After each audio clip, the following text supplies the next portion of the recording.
Hello and welcome to the Empowered, Sensitive and Creative podcast. My name is Rim. I'm an artist, a certified life coach and an NLP practitioner, and the creator of the Empowered, Sensitive and Creative retreats.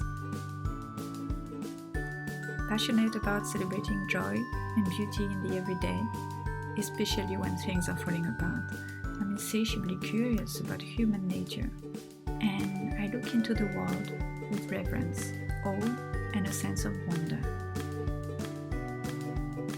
Tune in for stories exploring healing through creativity, art, embracing sensitivity, and navigating the subconscious mind.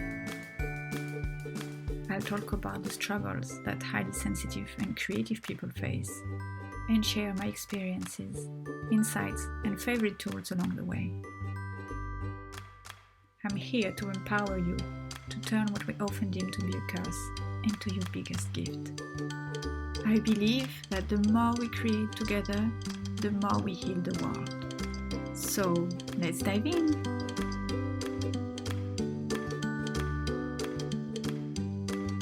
Hello and welcome to another episode of the Empowered, Sensitive and Creative podcast. I'm so happy and grateful for you tuning in. I'm so happy to be back here with my laptop and my mic and be recording a conversation with you. It's the morning here, early morning. I woke up early at sunrise. These days I've been able to wake up early. I mean, it's easier here because the weather is quite warm and the sky is always blue, and my room is on the roof. It's by the rooftop, so as soon as I get out of the bed, I can open the door to the terrace, the rooftop terrace, and I can see it's quite big. And over here houses are very low. It's maximum 2 stories, 2 levels, so there is not much vis-a-vis. I just see the sky, which is huge, and it's most of the days, like almost every time, blue.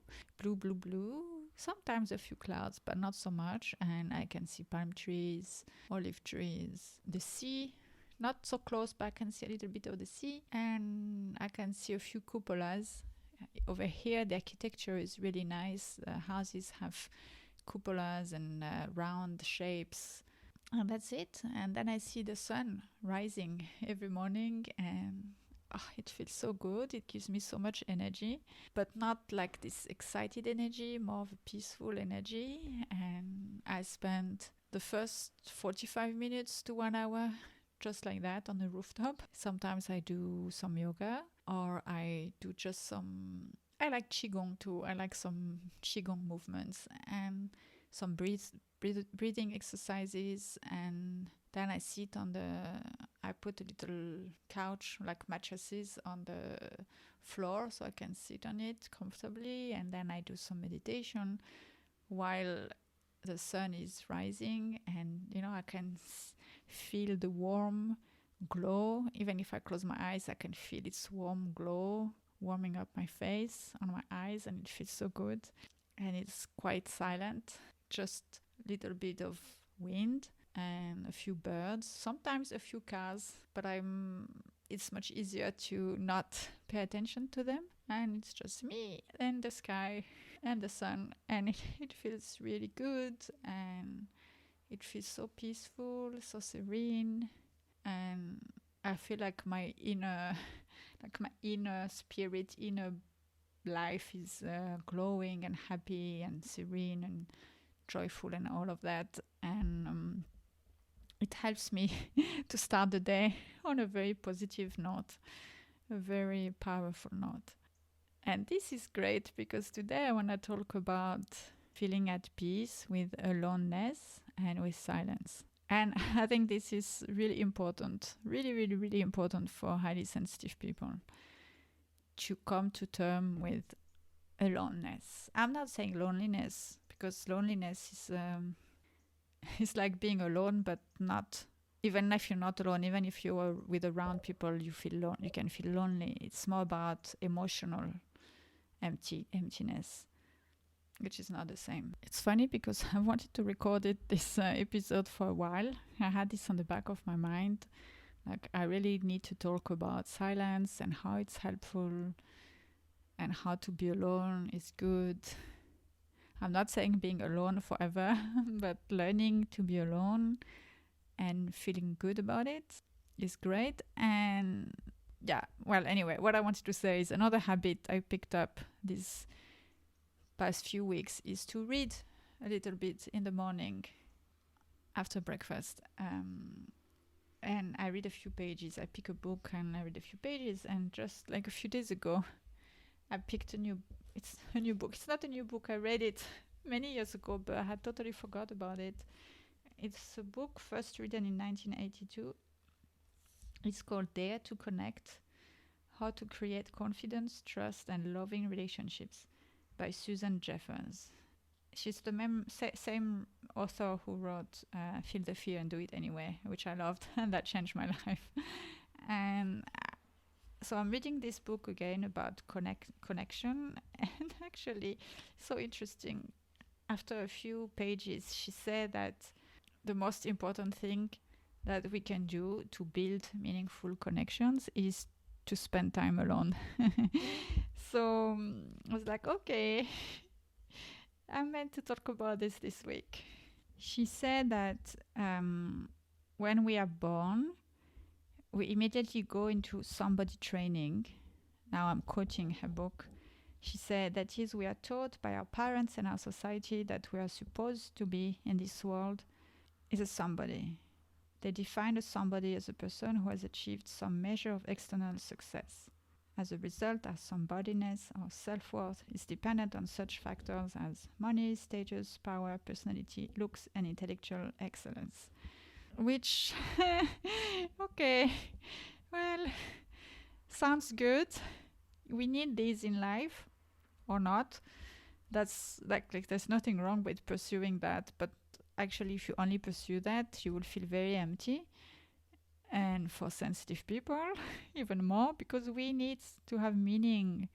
We need, like, it's naturally imprinted in our soul, in our genetic code or whatever, that we need to have purpose. We need the world to be a better place. We want to be part of making the world a better place. In whatever way, it doesn't have to be a huge way, it can be a small way. But we're so sensitive to cruelty and injustice and all of that just focusing on the external factors devoid of emotions cannot work. That's what leads us to feel so far from ourselves, so empty, to feel so much pain and to feel so misunderstood by others. When we try to be accepted at all costs, it's like a never-ending race. We can never be approved by other people if we don't approve of ourselves first. Because, like, what if somebody approves of you and then suddenly you do something or you say something and suddenly they disagree or they change their mind and then they don't approve of you anymore? Then what? Then you're nothing? That's so unhealthy. That's impossible. So instead of focusing on somebody training, she suggests we learn everybody training. She said that instead of feeling like a somebody, we end up feeling like a nobody. And probably you've been there at some point. I know I have. I will share some examples later on. But if I go back to the everybody training, everybody training is about focusing on the kindness that we can give around us. It's like the welfare and the well-being to the exchange, to the community. And it's also finding the similarities or the sameness between all of us. It's the idea that we are not separated. It's not somebody versus somebody. It's like somebody plus somebody plus somebody plus somebody. We're everybody. It's like looking at these human things that make us humans, all the things that we have in common. If I feel down, if I feel something, other people will feel similarly too. Of course, the details and the specific will be different, but the overall human emotion, other people feel it too. So it's trying to remember that we are not separate. We're all linked together as the same species. I think we also link to animals, to be honest. Like they feel our emotions. We can, if we are tuned to them, we can feel their emotions too. So, and the same with nature, because we're all on the planet Earth, so we're connected. Maybe I think we even connected to the planet somehow. But anyway, for today, I'm gonna talk about human beings. She talks about learning how to find that place within us where we always feel like a somebody and we perceive everybody else as a somebody, thus completing the circle of connection. There is no competition, only compassion. There is no fear, only love. There is no hate. There is no hate, only caring. She explained that the somebody-based reasons for reaching out are like to fix something within ourselves, such as our low sense of self-esteem, our unhealthy dependency, and our loneliness. Whereas the everybody training reasons for reaching out are to share our warmth and caring and love, to participate within the human family, to make the world in our own unique way a better place for all of us. And in order to reach that point where we can be fluent in everybody training, we first must learn to go inward.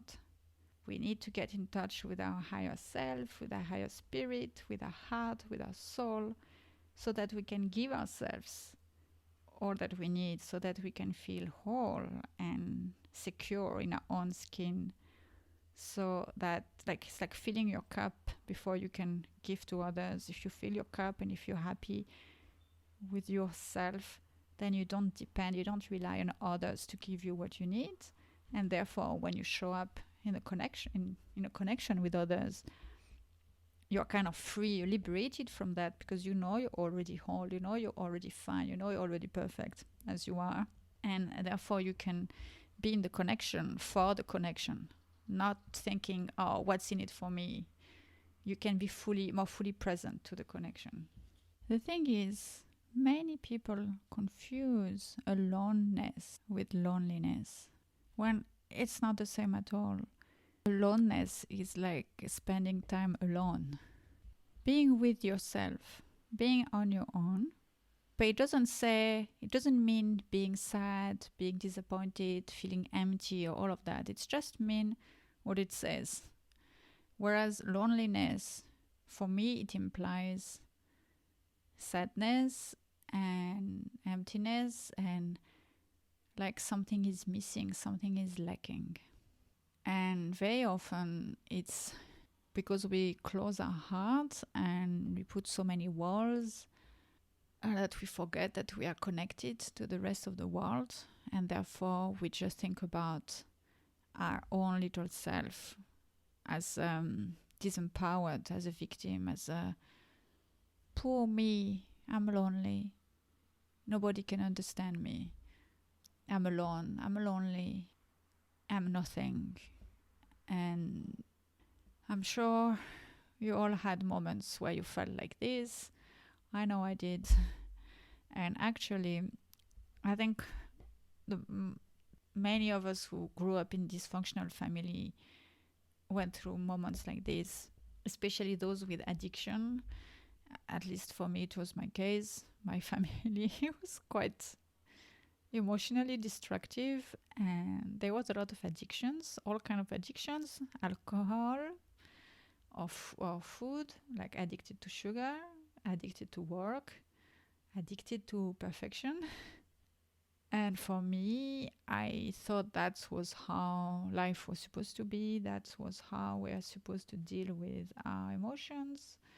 I didn't know anything else. I knew it was unhealthy and it wasn't balanced, but I thought maybe that's our fate as human beings, to be totally unhinged. Okay, maybe I'm exaggerating when I say unhinged, but kind of that's what it is. For me, the most painful was to realize after so many years that I wasn't myself. I thought I knew who I was, but when I finally woke up, I was like, oh my God, this is my conditioning. I realized that I had adopted some thought patterns, behaviors, mechanisms that were not mine. Like I didn't consciously choose them and they didn't serve me. It was my family's or my school or my friends or some things that I read in books that were supposed to be, oh, the best books ever and the pillars of our culture. Some are good. I think some serve us, but some stuff in. I mean, I love literature, but honestly, I'm sick and tired. Actually, I'm really sick and tired of all of these books being praised. Those books written by men from past centuries. It's most of the time at school, at least in my experience, it was most of the time books written by men trying to describe what women feel, but they can't. They are men. They don't know, especially at that time. Of course, some men are very sensitive and all of that, but anyway, it just dawned on me that we were just force-fed paternalist, paternalistic point of views of on everything, even on art and on literature, even on our emotions. We were lectured by men. So yeah, okay, that's another story, but anyway, all that to say that at some point I realized that I had lost myself somewhere, along the way. And like, I was actually wondering, who am I? Actually, who am I? I thought my heart was very open before, but I remember like in my teenage years, I was quite cynic at that time, and I had decided that love was kind of useless, and that I would I decided that love would be the source of sadness and heartbreak and all of that and suffering. I read too many 19th century Russian literature, so I had decided that I didn't need that and that I would be above opening my heart to love. And I didn't realize that this was gonna make me close my heart, and that would be really damaging to my well being and for my creativity and all of that. And of course, it's not only about because love and all of that, it's other things. It's also because I'm very sensitive. I was very sensitive. I was afraid to be judged. I had been mocked for being myself at school, and therefore I had put some walls around my heart to protect it. It's a mix of things. Um, Another reason why I had gone far from myself is because I was numbing. That's emotional numbing that many of children growing up in addictive family with addictions, they learn is to numb and to also have addictions. And for me, I was kind of addicted to. I was an emotional eater. It's hard for me to say addicted to food, but I can definitely say emotional eater. I did numb with drinking. I did numb with shopping at sometimes. I did numb with watching movies, series. I did also numb with reading, with listening podcast as well. It's like doing everything I can to not be with my thoughts and with my emotions alone because it was too painful. Also addicted to overthinking. I think that's an addiction. It's like addicted to having your thoughts looping in your head and overanalyzing every little detail. That was a family tradition, actually, to overanalyze everything. We had long intellectual conversation over every little detail, every little things. A family of nitpicker. Another thing I used to spend a lot of time on was asking myself, why do people behave the way they behave, and why they don't understand me, why nobody understand me. And that was at some point I was fed up with myself, and I realized, well, that's not their job to understand me. Do I understand myself? I need to live my life, not somebody else's life, not what other people think my life should be. It dawned on me that many of us have mastered the art of pretending, And also many think their way is the way. But for me, I'd rather master the art of living my life. And so I embarked on a journey of self-discovery and learning to embrace silence and aloneness. The journey wasn't a linear one, I can tell you.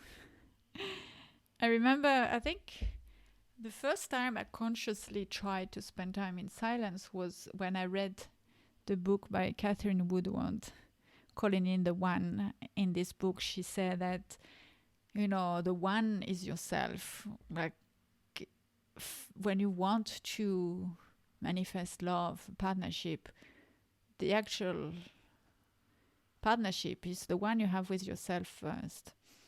And she said that, like, she talked about how many of us never spend time alone in silence. Even when we're alone, we put some music on, we put the TV on as background noise, or we listen to a podcast, or we call a friend, or we spend time diverting our attention from ourselves. And I was like, yeah, that's true. And in that book, she proposes a challenge to spend, I don't remember, it was like 2 days or 1 week, maybe it was 1 full week in utter silence when you're back at home. And I tried it, and the first few days it was exciting, like, oh, I'm going to do something new, but very quickly it became super uncomfortable. I was like, oh my God, alone with my thoughts looping in my head. I realized then that, hell is in my head. It's not what the others are saying, or the events, the injustice. Of course, some stuff are not fair and some stuff are terrible for sure. But above all, hell is really in my head, because I'm not being kind to myself, and I'm having so many mean thoughts, and I'm saying mean things to myself, and so many things I do in automatic mode without thinking whether it's what I want, whether it's congruent with who I want to be and who I choose to be. So it turns out that aloneness was not that fun. I had thought that, that meant, I'm craving downtime. It's gonna be fun. Finally, I can do whatever I want, stay in pajamas all day long, not brush my hair, and all of that. That's fun. But after a while, aloneness transformed into loneliness. I didn't truly know how to be alone. And I would find myself reaching out for my phone, my computer, scrolling mindlessly, either looking for confirmation of why I was doomed or looking for hope. Also looking for external ways to process my emotions, to make sense of my emotions. And the pain was big and the pain was real. There were some moments where I thought that, like, I'm gonna die from that pain, and I felt so small and insignificant that I decided to fill up my time with personal development material. And that's also kind of an addiction. I realized that with time, that I could not think by myself anymore because I was full, but really like full of what other people were saying I need to do to improve or to grow, or to be different, to heal. Of course, I'm not saying this is not useful. I mean, I like personal development, obviously, but a little goes a long way, just like everything. It's still external output, and it's still avoiding being with yourself if you just spend your life taking in self-help or self-help or personal development content. You also need time to process it, to make it yours, to simmer it in your pot, in your own pot, to cook it up and to digest it and to actually practice it. So then I realized that I'm still avoiding being with myself with all of that. Another thing that for me was very difficult was silence, and that's mainly because some close family members are very adept of the silent treatment. So for me, silence was synonym of punishment, of being cast away, of being unseen, of being unheard, of being humiliated. And therefore, when I was in silence, I felt kind of threatened. I was like, oh my God, I cannot do this to myself. I'm punishing myself.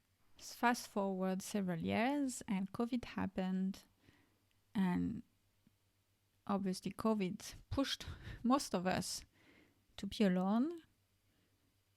I don't think we all managed to cope with that because it was very stressful. But even after that, I extended the party, the alone party, and I put myself in a voluntary retreat. I'm not sure it's 100% voluntary.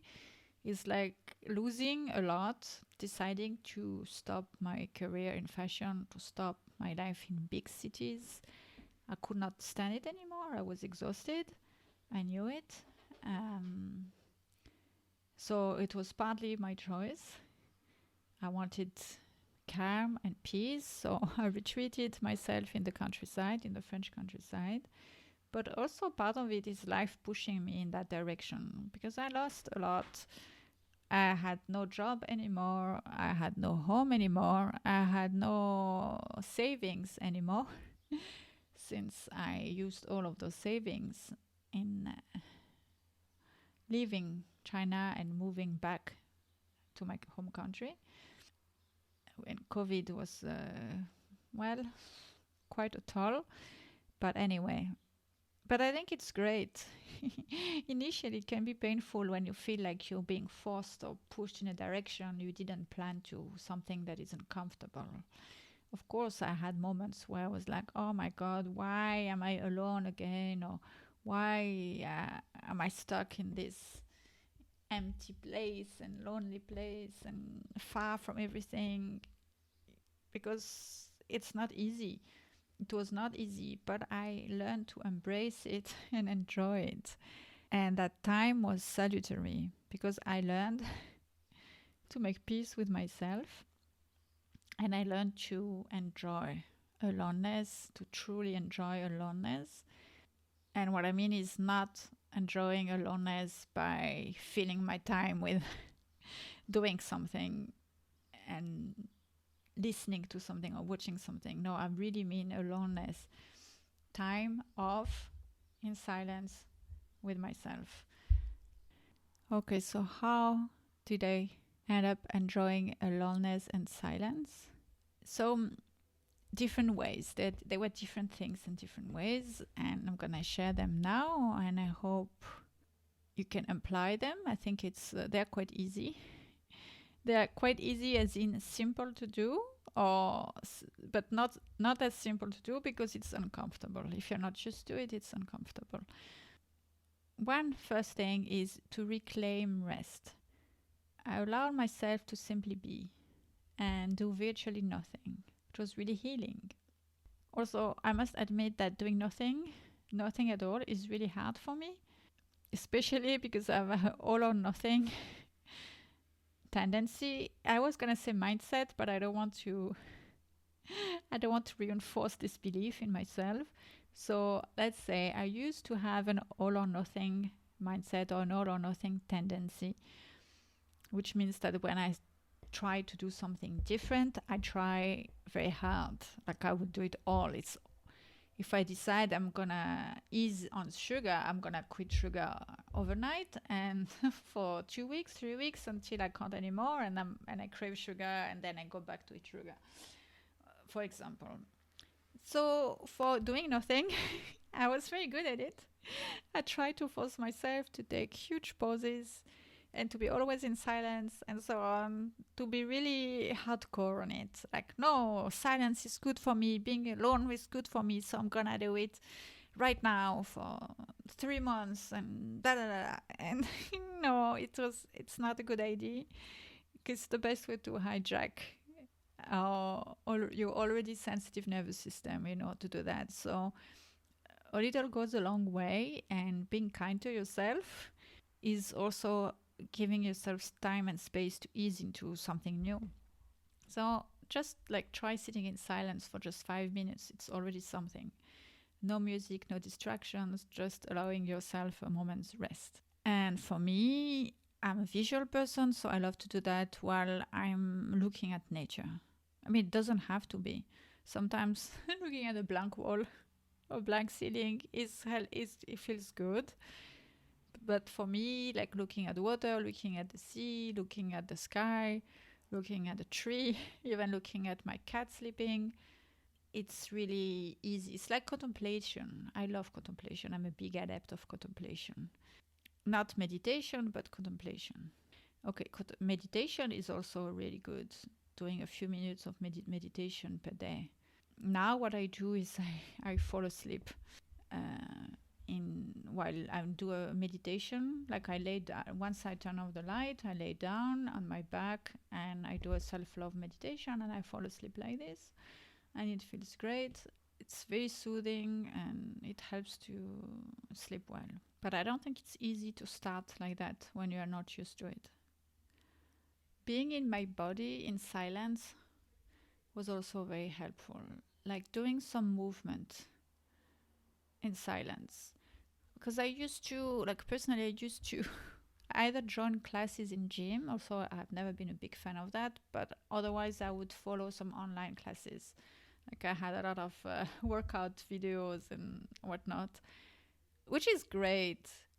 But which means like when I didn't have access to them or when I was sick of them, I would feel like lost. What do I do with my body? Because I had trained my brain to follow them. And because it was, doing some uncomfortable movement and maybe I was trying to push myself too hard, I kind of lost, like I didn't know how to do good movements like that were right for my body at the moment if there was not somebody else telling me what to do. So I also practiced, like I thought, okay, I'm gonna make a purge from that for a while and just move instinctively as I think my body needs to move. And I started with just a few seconds, some very awkward movements in my bedroom and then in the garden and then a little bit more. Now I have on this rooftop terrace, which is amazing. So it's even it feels even better because I can do it in the sky, out with the open sky, while everybody else is sleeping, and it feels great. Oh, I can do it at night. I also like to do it at night. There's here we can see the stars, which is truly a blessing. So I can just go out on the terrace and just start to move and dance on the terrace under the starry sky, and that feels so healing. But I understand not everybody has access to that, so you can also do it in your room. You can put some candles. I like to make it special, but I don't want it to hold you back because I know like for example, for me, I would say, oh, I must make a ritual out of it. I must make it special. So wait, I need to light a candle, and then I need to put some flowers on, and then the first time I do it, it's exciting. Maybe I do it a few times, and then it starts to become a chore because then I think, oh wait, I don't have the candle, I don't have water, I don't have flowers, or I don't have this, so I can't do the thing. And then it becomes a hindrance. So if you're like me, I would suggest forget about it all. Just do whatever feels right at the moment. If you feel like lighting some candle, do. If you don't feel like it, don't. You don't need it. It's just a plus. Maybe it's nice to do it at the beginning to motivate you to do that, but it's not necessary at all. But yeah, just do some movement in your room and move and be curious. And that leads me to embracing your sensuality. Staying in silence and exploring our sensuality is also deeply regenerative, and sensuality can be quite a lot of things, but in that regard of learning to build a deeper connection to yourself, I found that connecting to your sense of touch is really amazing. It's really healing. I have a whole podcast episode about tuning to your senses as a restorative practice. It's episode 5. of the podcast. I will put the link in the show notes when I talk about how to be in touch with your senses and sensations. But going back to the sense of touch, something that I've been doing lately, okay, I don't do it every day because sometimes I just forget, but when I think about it, it feels good. And I like to do it in the morning, really. But I think at night would be nice as well, to thank your body for the day, to support you for the day. But I like to do it in the morning, so I just put actually I do it when I wake up. I smile and then I put my hand on, I do it in silence, and I put my hand on each body part, and I name it, and I say thank you for being here, thank you for supporting me, or thank you for doing this or that. Like if it's my back, I would say thank you back for supporting my body, for helping me to stand up, or all of that. Or thank you feet for supporting me, allowing me to move and walk and all of that. Because connecting to yourself, it's not only connecting to your mind, connecting to your thoughts, it's also connecting to your body. It's like your house on earth. Hello, your body is here. Your body craves your attention and your love. I need to remind myself of this, It's not like, yeah, by the way, all the things I'm saying, like how I learned or how I managed to do that, it doesn't mean that it's done once and for all. I have to constantly remind myself, because I'm a human being, and life happens, and triggers happen, and thoughts happen, and what I mean. Conditioning always try to lurk back its ugly head from time to time. So I need to remember and take myself back to my place, to my home, to myself. And it's okay, it's part of life. I think it's a lifelong journey. But after a while, when you learn to enjoy this practice and you feel safe doing it, it gets a little bit easier. Every time it gets easier to go back to yourself. Journaling is another one. This is hate and love for me. Journaling is okay. Writing in silence, it feels good. Some days I feel like it, some days I don't feel like it. What I found was much better for me, actually, it's by cycle. So for a few weeks I feel like writing, and for a few weeks I would do this thing that I was given this advice, is to practice talking out to myself in a recorder.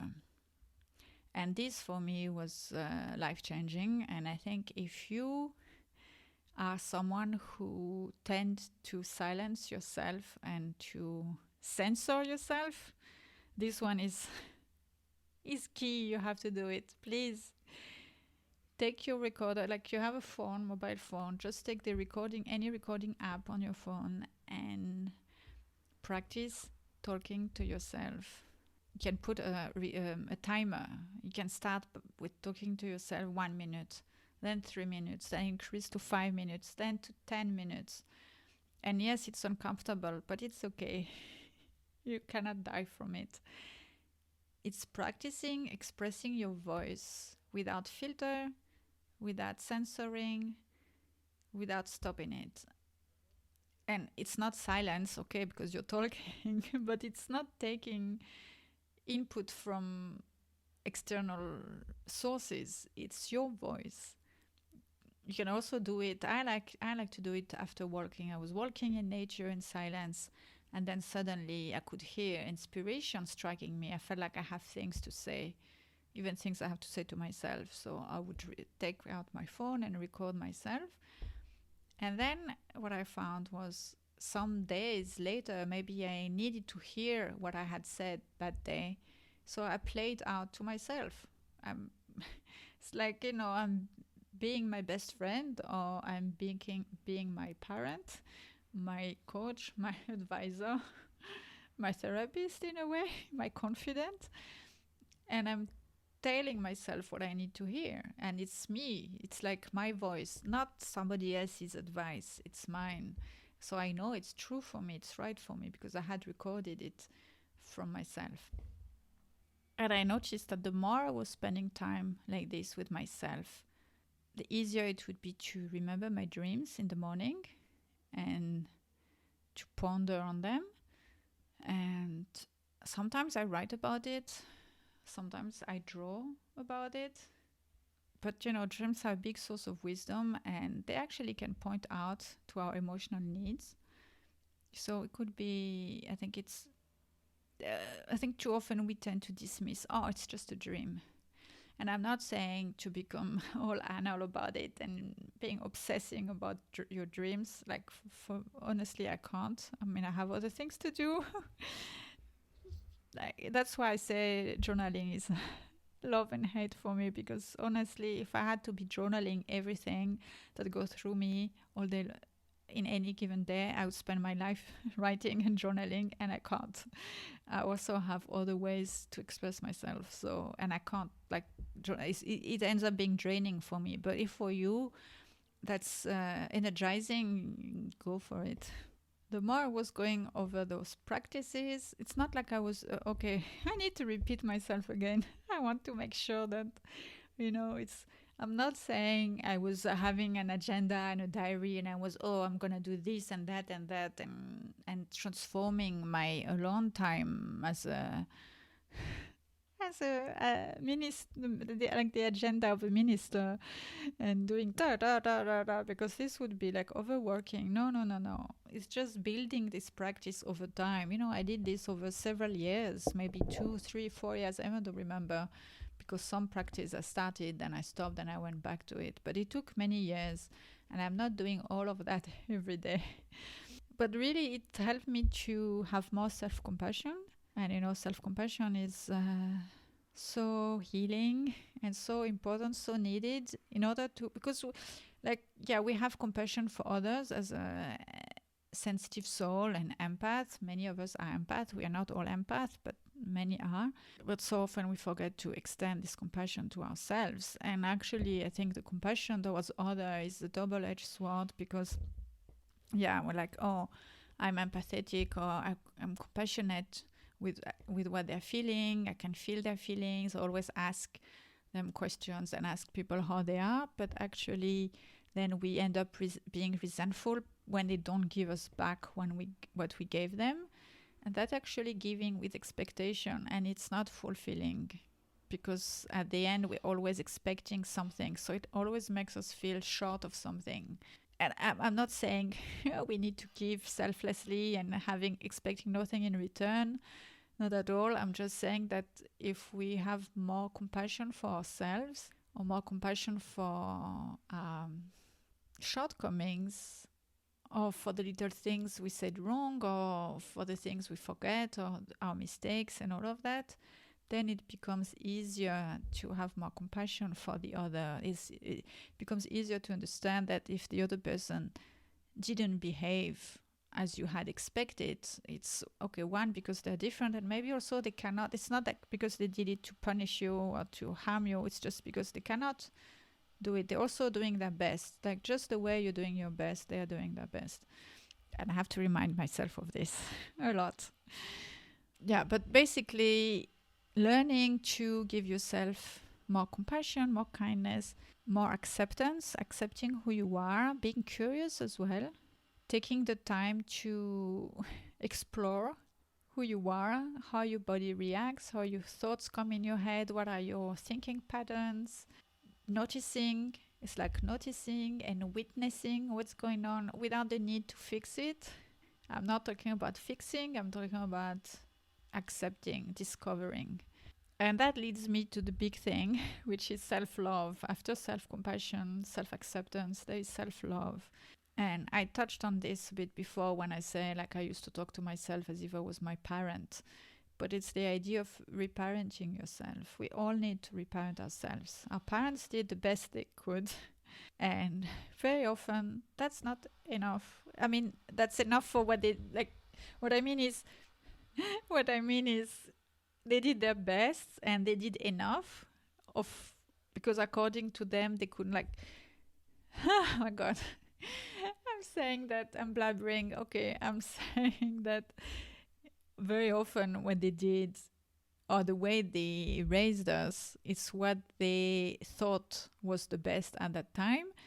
And very often we need more reparenting because it's not complete. Like, obviously, they made mistakes. I don't think I don't know, I haven't met any parent who hasn't made any mistakes. And yes, of course, some parents are better parent than others, but still, they cannot know us as well as we know us. And they did it, the way they raised us is also based on their experience and based on their personality and their beliefs. So if we may have different beliefs on certain things and have different needs. So spending time alone is an amazing way to give ourselves the opportunity to reparent, to re-educate in a way ourselves the way we want, the way we need. Self-love can look like, the same time as, if you do this ritual that I was sharing earlier when I talk to my body parts and say thank you, at the same time I can also say, like, you could do it and then add I love you, to each body part. And that could be like giving yourself love, and also spending time talking to to your heart and to your solar plexus center, which is the center of emotions.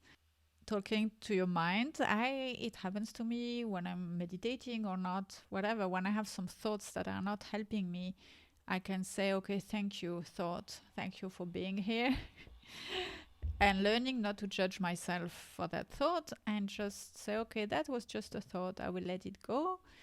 And I love myself no matter what. And I love and approve of myself no matter what. And then I can keep going, on what I was doing before and go back to my day.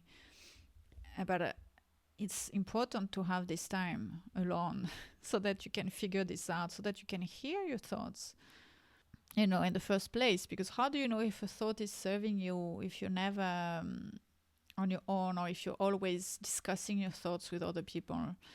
If you're just speaking your thoughts, as your thoughts come, you think it's gospel, and then you speak them out. Sometimes thoughts come in our head, they're not meant to be spoken out. They're just a proposition, information, but it's not a useful information. And I think many highly sensitive people have felt this pressure to speak, and they're like, oh, when you constantly feel pressure to speak, but then somehow you feel like you're not being heard. I definitely felt this, and that leads to pain and frustration.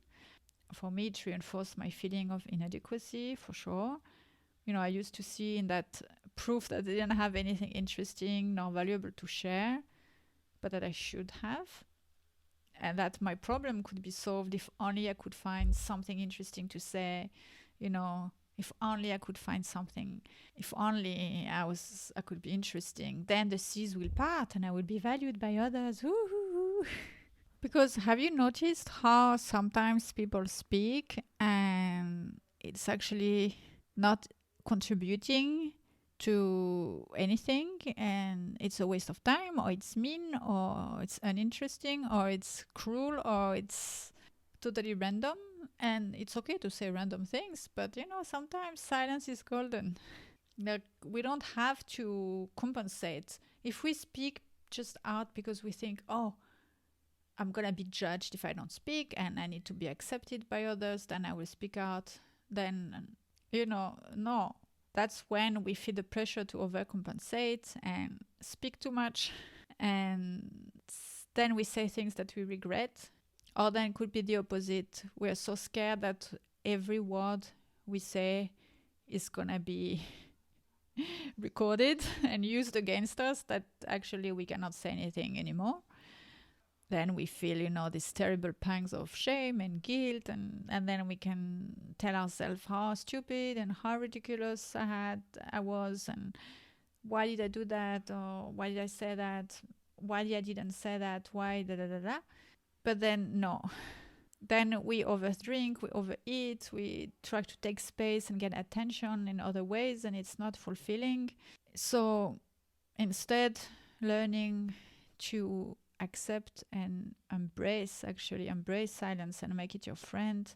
Like for me, I learned to change the way I spoke to myself, and I heard myself, I heard my voice, my authentic voice, and now I don't feel the need to fill the void. Yes, I'm having a podcast, so I do feel the need to to speak out, obviously, but I'm not speaking out to randomly to anyone or everyone. Like, so, for example, it's a very specific podcast. I'm only talking to sensitive and creative souls. And, when I'm planning what I'm going to talk about, my podcast episode, I usually, like, sometimes I have an inch, like, how do we say that? An inkling. I'm like, okay, I feel like talking about this, but then I would let it simmer. And just the day on my recording or the day before, I'm like, okay, I think I'm gonna talk about this, and then I can take some notes, and that's it. And now I feel more confident that, because I learned to hear my voice, I learned that when I speak out, it's because I have something interesting to say. It's because I have inspiration, and inspiration I can trust. This intuition, inspiration, I can trust. So when I speak out, I trust that it's what I'm supposed to say at the moment. Yes, I still have sometimes I feel, oh my God, I do still feel sometimes self-conscious, or I feel like I've spoken too much or not enough, for sure. But I'm able to reparent myself on that and take this information, this thought, as unhelpful. It's not going to help me to continue expressing myself, and it's not going to help me to help you or to help others if I say, oh, I didn't do it well enough, or I should have done this, or I shouldn't have done that. And by the way, like the days, if I plan to record my podcast episode on a Wednesday, but on Wednesday I don't feel any inspiration and I don't feel like talking, I will not do it. I will stay in silence instead. I'm like, maybe I didn't stay enough in silence, so I didn't have time, or I didn't have space to intuitively hear what I need to talk about. So it's not the time. Then it's okay. I will postpone it to Thursday. I understand that in some work environment or family situation, we have to talk now. Like we don't have the choice to wait and postpone. That's okay. But I think it's also fine to say to people around us, I hear you. I need time to process it. I will get back to you in a bit. Sometimes we just need 5 minutes of silence and to be with ourselves, alone with ourselves, to process something. It doesn't need to take days. It depends. But sometimes a little goes a long way. I'm no longer afraid of silence, and this is a true gift. And I'm okay, like I said, I'm okay with saving my words for people who truly desire to hear my point of view and insights. It's easier for me now to withdraw from useless conversation, and I don't need to prove my point as much as I used to in the past, for example. Like I can wait for the right people to ask me and value my words. Or even if people don't ask me, when I feel it's the right moment, I would speak up. Like, I'm not trying to force energy. Sometimes it can be very uncomfortable and difficult not to react, not to react to somebody's provocation, for example. But exactly that's the thing, reacting. I know it's hard for sensitive souls not to react, but it's really important, because when we react, like usually when somebody is provoking us, our nervous system gets dysregulated more easily because of how we feel everything so intensely. And when our nervous system is dysregulated, we have different ways to cope. But I'm sure you've heard of flight or fight, or fawn, which is either you fight, which means you face any perceived threat aggressively, you flight, you run away from danger, freeze, you shut down, like you're unable to move or act, and fawn is immediately acting to try to please, to avoid any conflict. So this is the people pleaser out there. And well, you can say, well, if you retreat in silence and in a long time, that means you're taking flight, right? You're running away from danger. Well, not entirely. I, I've, I'm saying like taking time off to process the emotions, to be with the emotions, and to also to be able to like sometimes it's just a few seconds in an urgent situation. Like it could be when I mean urgent, I mean like if you're in an argument with family member, let's say, or work. I'm not saying retreating right away. I'm just saying taking the time, like for example, counting till 7, 7, 6, like you're angry, but then you breathe. You're confident enough, you trust yourself enough that it's okay to take a few seconds to breathe, pause, and then choose whatever reaction you want to have. And it could be sometimes talking back to the person can be fine, but in a non-threatening way, or taking time off, but like not engaging, not playing the game of the fight, not playing the game of the aggression, of the provocation. But I am not gonna go deep into that because that's not the topic. But I talked about this because that brings me to the last point, which was sitting in silence and feeling my feelings, feeling my emotions. And I know a lot of people say, oh, you just need to sit in the discomfort. And before I was like, what does it mean? And honestly, I think the only way you can really understand what it means is actually do it. And it's like really, really feeling the energy moving in your body, because emotion means energy in motion. So spending time alone in silence, observing and witnessing your emotions moving through your body without judgment. And yes, it's uncomfortable because sometimes, especially negative emotions, like difficult emotion, let's say, they can be so intense, and the energy can be moving really fast in your body, and it can be painful. Like when I say painful, I'm talking about physically painful. For me, that's what it is. When I'm anxious, for example, or when I'm stressed out, or when I'm really scared about the future or something, I can feel my heart pounding so hard. I can feel the knot in my stomach so tight that it's really uncomfortable. I feel like, I would love to be somewhere else, but not here, not there, not in this body. But learning to be okay with that, and learning to reassure myself, reassure my body as well, that it's okay, that I'm not going to die from it, is crucial to help regulate my nervous system. Talking about discomfort, I just thought about something I wanted to share, but I had forgotten. You see how inspiration comes? Uh, One thing I did that was really uncomfortable, I know why it came back to me because I'm talking about discomfort, is last year when I was rowing on the lake. Initially, I thought it's fun and exciting, but very quickly it became very monotonous. And me and monotony, we're like, ugh, we're not best friends. But I thought I'm gonna really take myself through that experience, because I think it's gonna be key for me to learn how to be okay with monotony and with discomfort. Because, well, let's face it, there are things in life that are monotonous and that we cannot avoid.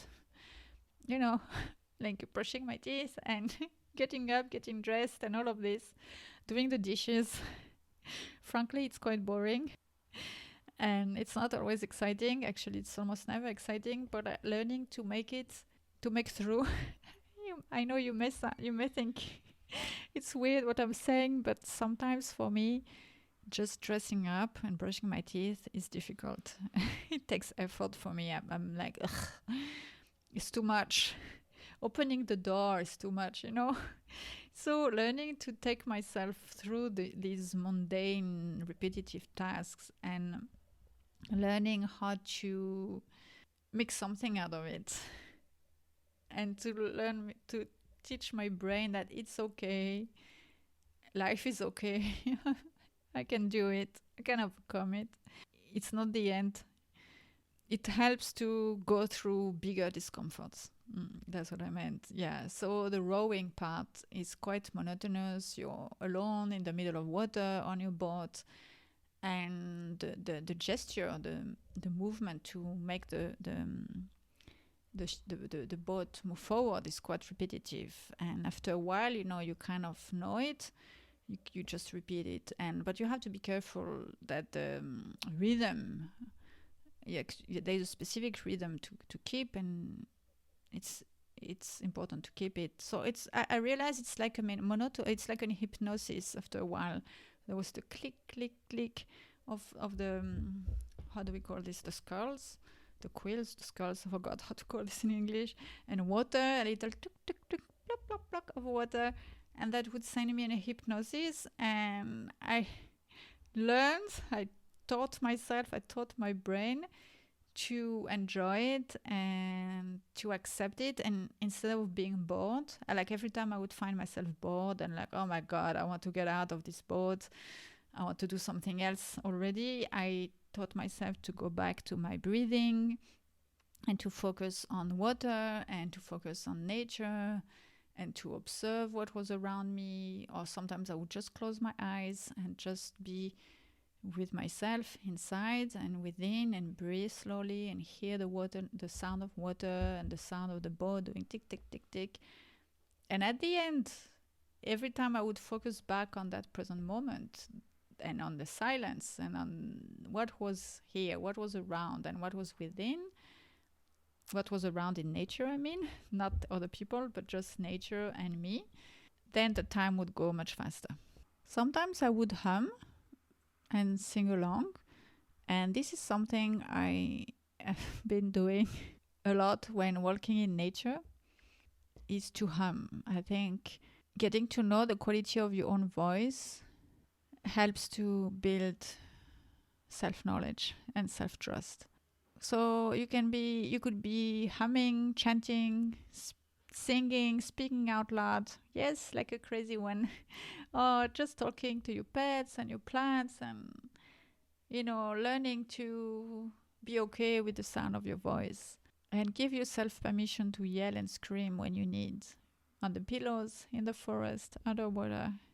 And another thing that comes to my mind is the idea of the element, nature element. Why rowing was so peaceful for me, and there was the discomfort, but why I was able to go through the discomfort as well is because of water, and I'm very receptive to the water element.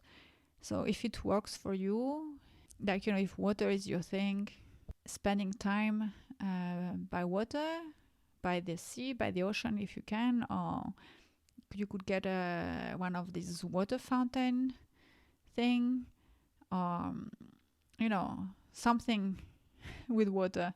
Or if there's another element that works for you, you could also incorporate it to your silent practice, because I really believe that elements are allies here in this world. Since I'm kind of settled, because it's not really settled, since I will things are still uncertain over here, but let's say I'm settled for the next few weeks anyway. I've been trying to go back to my work projects, and of course after a long break and many things to deal with and all of that, it was not easy to focus and to get back into the swing of things. That when I sit I'm lucky to be in a house with a swimming pool at the moment, but when I sit on the table next to the swimming pool and I hear the pool motor replenishing, it's doing zzz, and there's water running in and out of this motor. Anyway, like just hearing that sound was, but nothing else, no music, no nothing, just this, and the silence of nature, and this sound was so regenerative and so conductive to inspiration and to concentration. I could focus so much more and be in the flow much faster. There are so many things I want to say about silence and being alone. Oh my God. Now that the more I'm talking about it, the more I have thoughts pouring in my head, and I'm like, oh, and there's this and this and that, and wow, and this is helpful. Okay, so I'm gonna say a few more points. But first, a very important question. Do you ever go to the restaurant alone? Do you eat out on your own? If not, why not? What prevents you from doing it? Is that fear of boredom, fear of not knowing what to do with yourself, like fear of being judged by others, or thinking it's a waste of time or waste of money to treat yourself on your own? I'm saying this because I used to think that going out to eat, I'm saying restaurant, but it could also be going to events. But I think going to restaurant, for some reason, it's harder because somehow we've been trained thinking, not all of us, but many of us have been trained thinking, eating out or eating a good meal is only about, it's like treating ourselves to a good meal is only to be shared with other people. But I beg to differ, my friend. Actually, for me, I learned how to do that because I went traveling alone. Also, that's another thing that can be difficult to do, but I think very, very insightful. Like, we learn so much by traveling on our own. So traveling and eating on our own, I would put this together as a solo person. As a solo person. Okay. Obviously. It's like learning to be with yourself even if other people are around you, and learning not to feel judged, not to feel less than, not to feel lonely, not to feel left out. It's like learning to proudly be here around others, surrounded by others. You're with others, but you're not. You're also on your own. Like you don't succumb to this social pressure to always be in groups or to be popular, to be loved, to be liked, to be appreciated, da da da da. No, and also it's about treating yourself to good things, to the pleasures of life. And it's also an opportunity to be curious about yourself. Like, what do you actually really like to eat? What is it like to focus on the food you're putting in your mouth instead of the conversation? How my body feels? What thoughts do I have when I'm eating? Or what memories does it take me to? What are my sensations? The same with traveling. Maybe by traveling alone, I might be able to meet different people, or people whom I wouldn't meet if I'm traveling with other people. Or maybe it's an occasion to do the things I really love to do instead of having to people please or to feel the pressure, to do some things that I don't really want to do just because others around me want to do. Maybe it's an occasion to truly connect with what I'm doing, with the culture I'm traveling to. And that's what I learned. I'm saying this as in the present tense, but that's what I learned when I started to eat alone and when I started to travel alone. Initially, I tried to compensate my feeling of awkwardness with reading a book, then being on my phone, or, having headphones on so that people would not come and talk to me. And because out of pity, I thought, if people are gonna talk to me, it's because they pity me because I'm alone. But now I've overcame this, and I've made some very nice encounters while eating alone. Encounters with myself, like I learned new things about myself, and that's invaluable. But I've also met some very nice people while being on my own because I had space for them. And this happened when I was becoming truly comfortable with being on my own. So really, all the things I've shared today, they all point out to the same ideas, is learning to know yourself, learning to observe, to be curious, to accept yourself, and learning to detach from external output, external expectations, external conditioning, basically, that doesn't necessarily serve you, and also to detach from the masculine young energy. As like I believe we are all yin and yang, we are all male and female energy intertwined together, and in our world, in our society, we are being asked to be most of the time in yang energy even us, even we women, sometimes we don't, like, we know we are female. I mean, those who identify as female, like me, for example. But like, I always knew I was a woman, but sometimes I didn't know what it means to be in my feminine energy. I didn't know how to receive. I didn't know how to be patient. I didn't know how to trust in divine timing. I didn't know how to be forgiving. And I didn't know how to listen to my intuition. And definitely, I didn't know how to be in my heart. I was scared to be in my heart. I was so scared to be hurt and to be disappointed. And I think there is a time for young, there is a time for doing, going after things, getting things done, and there is a time for just being, for being still, and that will be the yin energy. And when we spend time alone in silence, we can learn to explore this yin side of ourselves. And this also goes for men. For those who identify as men out there, who lost touch, who are losing touch with their yin energy, they also need it. It's tiring, it's exhausting, it's stressful to be always in the external world, achieving and going forward. It's a balance. And really, it's hard to give externally when you don't give internally first. And the relationship you have with yourself is the biggest treasure you can have in this life, I think. I believe. And,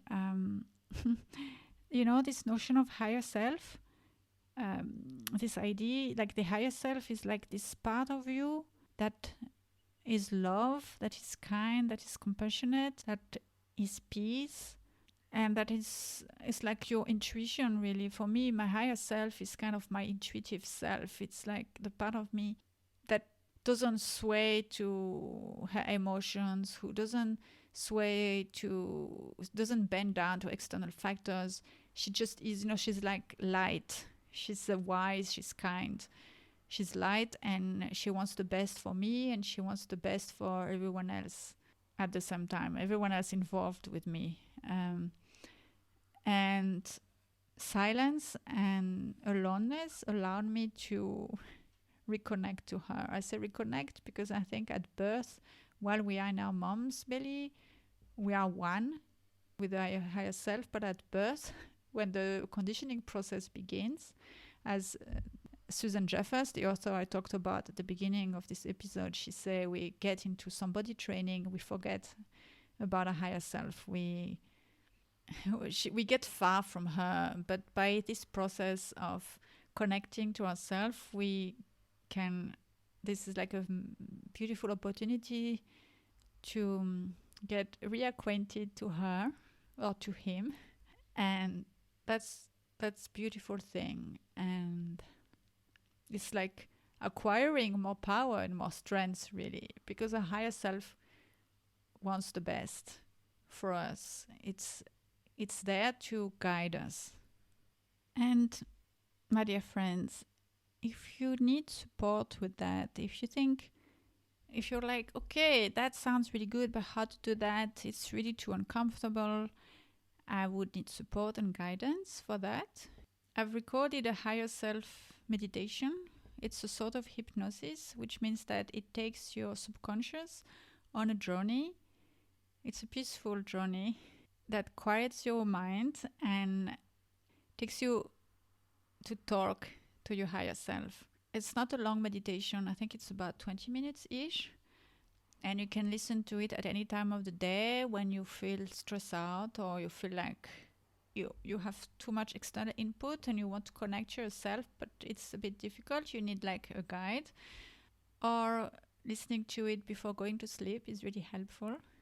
Because when you're asleep, you're already in the world of the subconscious, so it's easier to connect to your consciousness, to higher consciousness. And if you're also feeling distressed and that you feel like your nervous system is really unhappy, I have a self-soothing meditation that I recorded. By the way, these two meditations are the exact meditation that I recorded for myself and I use on most days. And they have been very instrumental in my healing journey, in my gaining trust with myself. I really recommend them. They are, as I said, just you can listen to them anytime you need 20 minutes break or before going to sleep. And they're really relaxing. It helps to instantly feel at peace, serene, calm down, and feeling this energy of expansion within when you know that your intuition is speaking to you, when you know you're at home with yourself, when you're being true to yourself. It helps you to find your answers. So if you're interested with these meditations, go to rimcreativenergy.com/meditations-hypnosis-audios. I'll put the link in the show notes.